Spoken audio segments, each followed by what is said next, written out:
حضرتك يا باشا، سؤال بس بسيط. ايه بس ايه اتفضل. مين بس اللي كان شغال ده؟ مالها بس يا جدع بس مين اللي مالها بس طب يا مين؟ في ايه طيب مين بس مالها الحته طيب؟ مين بس جبت عامل اشتغل عليها. انا عايز مين يشتغل عليها دلوقتي؟ جبت عامل اشتغل عليها يا باشا انتوا ازاي سايبين حاجاتكم كده للناس رايحه وجايه؟ مالها بس يا باشا دي فلوس يا باشا. مالها العامل يا باشا دي فلوس بتدفعوا الناس. يا باشا ايه القرف ده يا باشا؟ مالها بس يا باشا ما قلتليش ليه يا باشا؟ انت يا باشا عايز نعمل لك ايه؟ عايز اغير اللون. عايز تغير لونه؟ عايز اغير اللون. انا ليك يا باشا. حبيبي يا باشا تسلم. اللي انت عايزه. انت عايز لون ايه؟ ازرق. خلي لك ازرق؟ خلي لك وش ازرق. اهم حاجه التكلفه كام؟ مش هتزوج شويه. عايز التكلفه. كوبايه شاي. ايه التكلفه بس؟ كوبايه شاي. قول لي التكلفه كوباية شاي كام؟ بس. قول لي التكلفه كام؟ عايز كوبايه شاي. قول لي التكلفه مش كام؟ هختلف كوبايه شاي. اعمل التكلفه كام؟ بقول لك يا باشا احنا عندي سباك، نجار، خياط، درس، كل اللي انت عايزه. طيار، اللي انت نفسك تاخد رقم. خد رقم.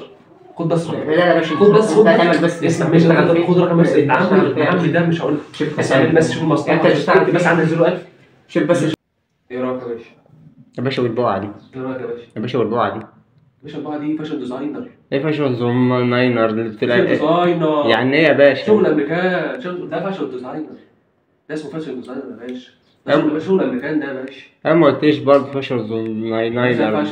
فاشن ديزاينر يا باشا. سيبك بس من الموضوع ده يا باشا. عايزين بس اليوم بتاعتنا بس. قاس كام يعني؟ يا باشا اللي تحكم يا باشا المره دي. يا عم طب قاس كام؟ يا باشا اي حاجه يا باشا. 150.